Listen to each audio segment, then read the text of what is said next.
औज़ुबिल्लाहिमिनश्शैतानिर्रजीम बिस्मिल्लाहिर्रहमानिर्रहीम। उर्दू अदब में ईद उल फ़ितर जो सिर्फ़ के एतबार से मज़मून है, इसको अब हम देखते हैं इसकी मश्क। यहाँ पर है जनाब, दर्ज झैल सवालात के मुख्तसर जवाबात तहरीर कीजिए। आप अपनी किताब का पेज नंबर 45 खोलिए। पहला सवाल है, ईद उल फ़ितर का हमारी तहज़ीबी और दीनी ज़िंदगी से क्या ताल्लुक़ है? जवाब है, ये तहज़ीबी इकाई है। इसे इनफरादियत से नहीं बल्कि इज्तिमाइयत उम्मत मुस्लिमा की तहज़ीबी फ़िक्री ज़िंदगी के वसी तर जोग्राफिए से मिला दिया गया है। और उसके साथ शेर लिख दीजिए, हिलाल ईद की गर्दों पे आमद आमद है, जो राहत नज़र उम्मत मोहम्मद है। ये आपकी किताब में मौजूद है शेर। ईद उल फ़ितर पर नज़मों में शोरा ने क्या बारीकियाँ पैदा की हैं? ईद उल फ़ितर पर शोरा ने इस्ताराती अलामती अंदाज में चांद रात से लेकर ईद से मुतालिक हर तबके के एहसासात, जज्बात जैसे कई मौज़ूआत समो दिए हैं। उम्र की रंगीनियाँ, शोखियाँ, संजीदगियाँ, महरूमियाँ, हर रंग ईद के संग रख दिया है। इसे मुसलमानों की तहज़ीबी फ़िक्री ज़िंदगी के वसी तर जोग्राफिए से मिला दिया गया है। तीसरा सवाल आपका है, सबक की रोशनी में उर्दू शोरा ने ईद उल फ़ितर के जिन मुतअद्दिद पहलू, जी मुतअद्दिद पहलू, ये लेसन पढ़ाते हुए मैंने कहा था कि ये सवाल आपके एक्सरसाइज में आ रहा है, वहीं से ये लिखा गया है आंसर। उर्दू शोराए कराम के ईद उल फ़ितर के हवाले से मुतअद्दिद पहलू हमारी शायरी के बुनियादी रुख को ज़ाहिर करते हैं। अव्वल, ईद के चाँद के मनाजिर के हवाले से बयान करने का रुझान। दोम, ईद को दाखिली मसरत और खारजी हालात से मुंसलिक करने का रवैया। सोम, हिलाल ईद को मिली अज़ाइम की अलामत, मिलत के अरूज ज़वाल की अलामत और तहज़ीबी और तमद्दुनी ज़िंदगी की असास के तौर पर कबूल करने का रुझान। और उसके बाद जो कुछ भी है इसको ये आगे डॉटेड फॉर्म में मैंने लिख दिए हैं। मुकम्मल बंद आपने सफ़ा नंबर 44 से 44 से आपने अपनी किताब से देख के ये पूरा बंद लिख लेना है। इसके बाद है दाल। और ईद उल फ़ितर के मौके पर शहजादों शहजादियों का जिक्र करते हुए ख्वाजा हसन निज़ामी ने क्या नुक्ता उजागर किया है?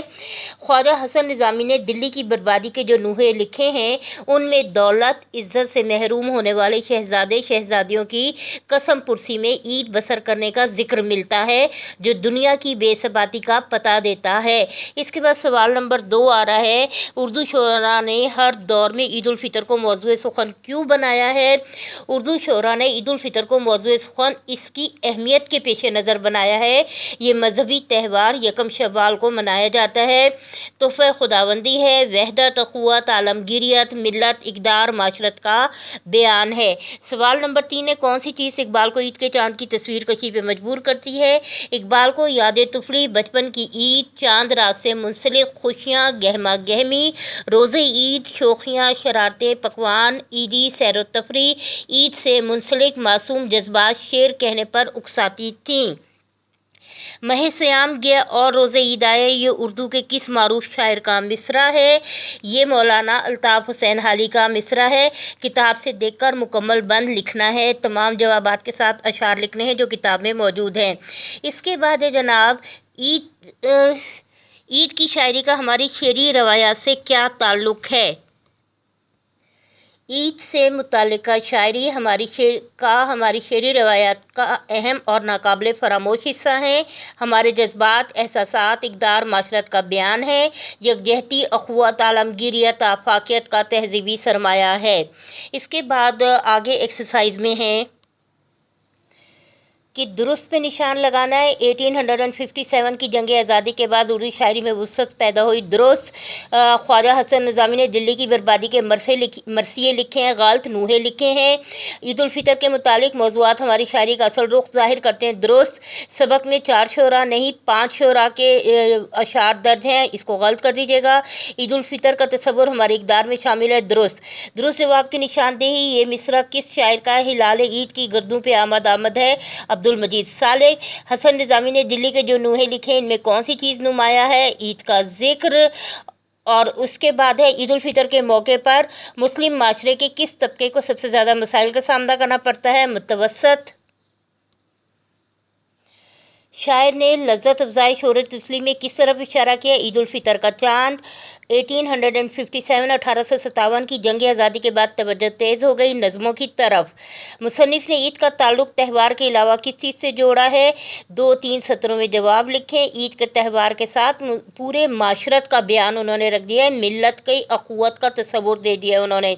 मज़मून आप और यहाँ पे इसके साथ अफ़साना, आपकी जो यही किताब है इसका पेज नंबर 58 मज़मून यहाँ पर लिखा जा रहा है जनाब, ये इस तारीफ़ को आप पढ़ लीजिए, मैं आपको ज़्यादा तफसील से भी बता दूँगी। अखबारात इंटरनेट की मदद से ईद उल फ़ितर से मुतालिक मुख्तलिफ़ तस्वीर बल्कि मुख्तलिफ़ मालूमात जमा करें, उन्हें उनको मज़मून की सूरत में आपने लिखना है। ईद उल फ़ितर के दिन की मसरूफ़ियात की तफसीली रुदात लिख कर उस्ताद साहब को दिखाएँ।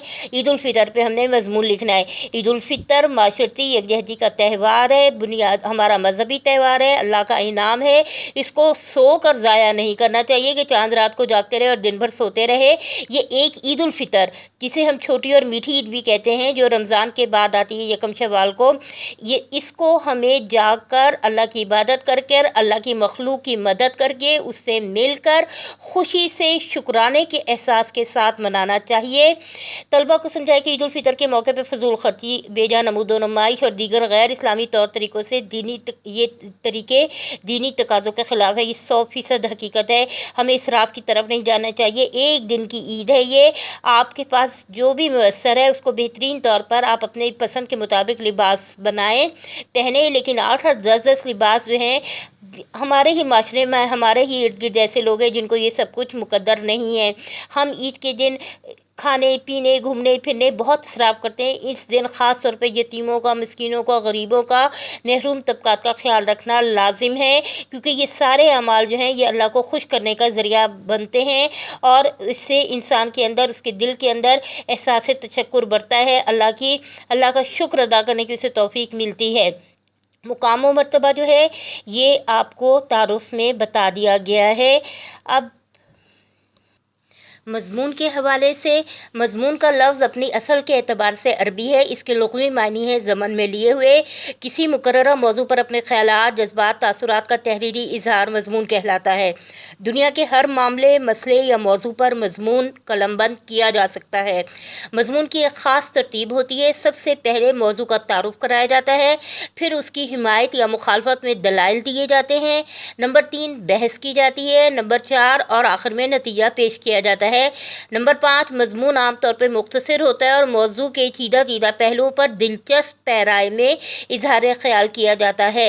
मज़मून की कई किस्में हैं, इल्मी, तारीख़ी, तनकीदी, सवानही, फ़लसफ़ियाना, साइंसी, इस्लाही, अदबी। ताहम अदब में हल्के फुल्के अंदाज में लिखी उस तहरीर को मज़मून कहा जाता है जिसमें कहानी ना हो, ख़यालात, तासुरात, जज्बात हों। तवाज़ुन, तनासुब और नज़्म व ज़ब्त इसके अहम तकाज़े हैं। अफ़साने की तारीफ़ ये है कि अफ़साना उस फ़र्ज़ी कहानी को कहते हैं जो मुख्तसर, दिलचस्प, वाक़याती लिहाज से ज़िंदगी के किसी पहलू पर रोशनी डाले। इसके किरदार फ़र्ज़ी होते हैं लेकिन हकीकी नज़र आते हैं। इसकी तवालत लंबाई इतनी होती है कि एक नशिस्त में एक दफ़ा बैठकर बआसानी से पढ़ा जा सकता है। वहदत तासुर इसकी बड़ी खूबी होती है। नावल वो कहानी है जिसकी बुनियाद हकीकी ज़िंदगी पर होती है। इसमें ज़िंदगी का कोई एक दौर इस तरह पेश किया जाता है कि वो अपने तमाम तर रंगों के साथ मौजूद होता है। कहानी के वाक़यात के बहाव में एक फितरीपन होता है। इसके किरदार हमारी दुनिया, हमारे माशरे, इर्द गिर्द के लोग होते हैं जिनमें खूबियाँ भी होती हैं और ख़ामियाँ भी। किरदारों के मुकालमों की ज़बान उनके मर्तबे और मिजाज के मुताबिक होती है। ड्रामा यूनानी लफ्ज़ से माखूज़ है। इसके मायने हैं करके दिखाना। ये भी एक कहानी होती है लेकिन इसे किरदारों की हरकत, सकनात और मुकालमों की मदद से पेश किया जाता है। ये कहना बेजा ना होगा कि ड्रामा पढ़ने की चीज़ नहीं बल्कि पेश करने की चीज़ है। इसमें स्टेज अदाकारों और मुकालमों की बहुत ज़्यादा अहमियत होती है। अदबी संजीदा मज़ाहिया ड्रामे तहरीर किए जाते हैं। مکالمہ باہمی کلام اور بات چیت کو کہتے ہیں۔ مکالمے میں ہم ایک دوسرے تک اپنے خیالات، تاثرات، جذبات پہنچاتے ہیں۔ مکالمے ہمیشہ کسی ایک متعین موضوع پر ہوتا ہے۔ مکالمہ اپنی اصل ماہیت کے اعتبار سے زبانی ہوتا ہے، لیکن اسے تحریری شکل بھی دی جا سکتی ہے۔ مکالمے میں باہم کلام کرنے والے اشخاص کے جوہر و کردار، نقطۂ نظر، شخصیت کی گہرائی، زبان پر قدرت، مسائل کو سمجھنے کی اہلیت کا پتہ چلتا ہے۔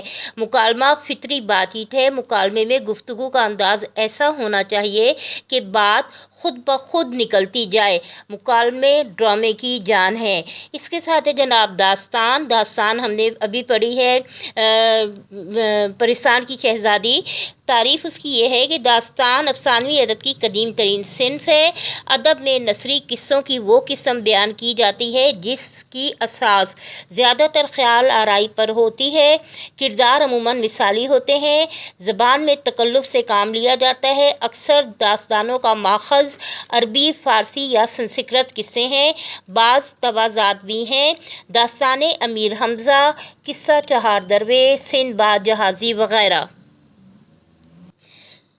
طلبہ تمام تعریفیں یہ وہ ہیں جو کہ آپ کی کتاب کے مختلف اسباق میں وقتاً فوقتاً آتی جائیں گی، اس سے یہاں پر انہیں تفصیل سے دے دیا گیا ہے۔ مختصر سوال و جوابات کے حصے میں اس طرح کی تعریفیں آ جاتی ہیں، اس لیے ان کا پڑھنا ضروری ہے۔ ہوم ورک ہمارا یہی رہے گا کہ پڑھنا ہے، کتاب سے کم از کم آپ نے اگر ریڈنگ کی ہو تو پھر میرے پڑھنے پر آپ کو بہت سہولت رہے گی اور آسانی سے سمجھ میں آ جائے گا۔ اس لیے لیکچر سننے سے پہلے ایک دفعہ بک ریڈنگ کم از کم آپ نے کی ہو، اور جہاں جہاں آپ کو مشکلات آ رہی ہوں انہیں آپ نے انڈر لائن کیا ہو، تاکہ جب آپ لیکچر سنیں تو آپ کو بآسانی سمجھ میں آ سکے۔ ہمیں یہاں پر پڑھنا لکھنا ضروری ہے، لکھ کے مشق کرنا ضروری ہے۔ نیٹ کاپیز یا نوٹ بکس پر آپ اپنا کام تحریری طور پہ شروع کر دیں۔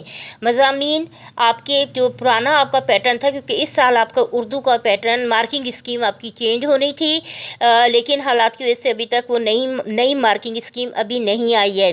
جو ہمارے پاس ابھی پیٹرن تھا اس میں 10 نمبر کا ہمارے پاس مضمون آتا تھا، جس میں 5 پیراگراف لکھنے ہوتے تھے، 5 سب ہیڈنگز وہ انہوں نے دی ہوئی ہوتی تھی۔ ایک اقتباس میں، ایک پیراگراف میں 8 سے 10 سطریں ہوتی تھی، جس میں اقوال، اشعار، حوالہ جات میں احادیث، قرآنی آیات وغیرہ شامل کی جاتی تھیں۔ یہاں پر آپ کو جو ہے کچھ مضامین کے عنوانات دیے جا رہے ہیں جن پر آپ نے لکھنے کی مشق کرنی ہے۔ میرا مشغلہ یا میرے مشاغل، میرے خواب، میرا بچپن، محنت کی عظمت، وقت کی پابندی، کفایت شعری، ہمارے تہوار عید الفطر، عید الاضحیٰ، اور اس کے ساتھ اکثر ہمارے تہوار میں تو نہیں لیکن ویسے جشن آزادی کا بھی آ جاتا ہے۔